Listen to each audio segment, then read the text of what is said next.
தாலிபான்களின் கட்டுப்பாட்டிற்குள் ஆப்கானிஸ்தான் வந்திருப்பதால் இனி அங்கு வளர்ச்சி குறையும் என்றும் பெண்கள் பெரும் அச்சத்துடன் இருப்பதாகவும் ஆப்கானிஸ்தானிற்கு கல்வி மற்றும் ஊடக புனரமைப்பிற்காக யுனெஸ்கோ அமைப்பால் அனுப்பப்பட்ட ஸ்ரீதரன் ராமமூர்த்தி தெரிவித்திருக்கிறார்.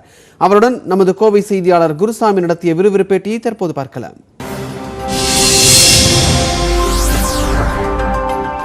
ஆப்கானிஸ்தானில் கடந்த 20 ஆண்டுகளுக்கு முன்னர் தாலிபான்கள் ஆட்சி நிறைவுக்கு வந்து அமெரிக்கா படைகள் ஆதரவுடன் குடியரசானது அமைக்கப்பட்டது.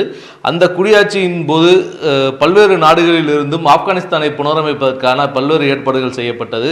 அப்படி யுனெஸ்கோ சார்பில் தமிழகத்தைச் சேர்ந்த சென்னை வானொலி மற்றும் தொலைக்காட்சி நிலையத்துடைய இயக்குநராக இருந்த ஸ்ரீதரன் அங்கு நேரடியாக சென்று பல்வேறு களப்பணிகள் ஆற்றியிருந்தார். தற்போது ஸ்ரீதரன் நம்முடைய இருக்கிறார். ஆப்கானிஸ்தானில் அப்போது நடந்தது என்ன, தற்போதைய இருக்கக்கூடிய சூழலில் என்ன மாதிரியான சூழல்கள் தற்போது அங்கு நிலவி கொண்டிருக்கிறது என்பது உள்ளிட்ட பல்வேறு தகவல்களை அவரிடம் பேசலாம்.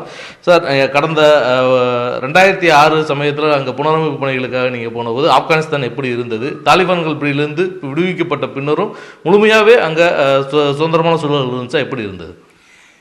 சுதந்திரமான சூழ்நிலையை தான் அவங்கெல்லாம் எதிர்பார்த்துட்டு இருந்தாங்க. அது மாதிரி தான் நடந்துட்டு வந்தது. அப்போது 2-3 ஆண்டுகள் கூட ஆகவில்லை. குடியாட்சி பெரிய ரோடுகள் போட்டுட்டு இருந்தாங்க.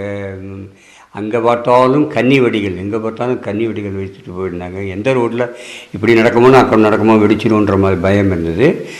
அதில் எல்லாருமே அந்த தாலிபான் ஆட்சி இருந்தபோது அவ்வளவு டிக்டேட்டர்ஷிப்னு சொல்கிற மாதிரி ஒரு ஆட்சி இருந்ததுனால பல பேர் ரோட்லேயே அவங்க தூக்கு போட்டுருவாங்க. மக்களுடைய வாழ்வாதாரம் அப்படின்றது எப்படி இருக்கு? ஏழ்மை.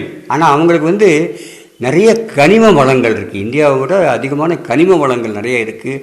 நேச்சுரல் ரிசோர்ஸஸ் இருக்குது. அதை ஒரு ஃபேக்ட்ரிகளாக இல்லை. அது வளங்களை தான் முதல்ல ரஷ்யன்ஸ் எடுத்துகிட்டு போனாங்க. முன்னாடி யாரெல்லாம் படையை எடுத்துகிட்டு வந்தாங்களோ அவங்களாம் எடுத்துகிட்டு போயிட்டு இருந்தாங்க. அங்கே ஒன்றும் ஃபேக்ட்ரிலாம் அதிகமாக கிடையாது. அவங்களுக்கு நம்ம இந்தியர்களோ அந்த பாலிவுட் மியூசிக்கோ ரொம்ப பிடிக்கும். ஆனால் அந்த தாலிபான் அரசு இருக்கும்போது யாருமே லிப்ஸ்டிக் போடக்கூடாது, எல்லாருமே பர்கா போட்டுட்ருக்கணும். அதாவது அது ரொம்ப கடுமையான ஆட்சி. ஆனால் ஒன்றுமே வளர்ச்சின்றதே இல்லாமல் இருந்தது. மீண்டும் தாலிபான்கள் கையில் இப்போ ஆப்கானிஸ்தான் போயிருக்கு. தலைநகர் காபூல் அவங்களுடைய கட்டுப்பாட்டில் வந்துருச்சு. இனிமேல் அங்கே ஆப்கானிஸ்தானுடைய சூழல் எப்படி இருக்கும்? வளர்ச்சி ரொம்ப குறைஞ்சிருங்க. அவங்க அதே ரூல் தான் பண்ண போகிறாங்க. 1990களில் பண்ணியிருந்த 10 ஆண்டுகள் பண்ண வளர்ச்சி எல்லோரும் பயந்துகிட்டே தான் இருக்கும். எந்த நிமிடம் நம்ம உயிர் போகுமோன்னு சொல்லிட்டு. அதனால் அவங்களால சின்ன ஏதோ விவசாயம் பண்ணலாம், ஏதாவது சின்ன சின்ன வேலைகள் தான் செய்ய முடியும். பெரிய தொழிலெல்லாம் வரும்னு சொல்ல முடியாது. தாலிபான்கள் இருக்கிறதெல்லாம் எதிர்ப்பானவர்கள். வளர்ச்சிக்கு இல்லை, இந்த மாதிரி மாடர்ன் டெக்னாலஜிக்கெல்லாம் எதிர்ப்பானவர்கள். முக்கியமாக பெண்கள் ரொம்ப பயந்துட்டு இருக்காங்க. ரொம்ப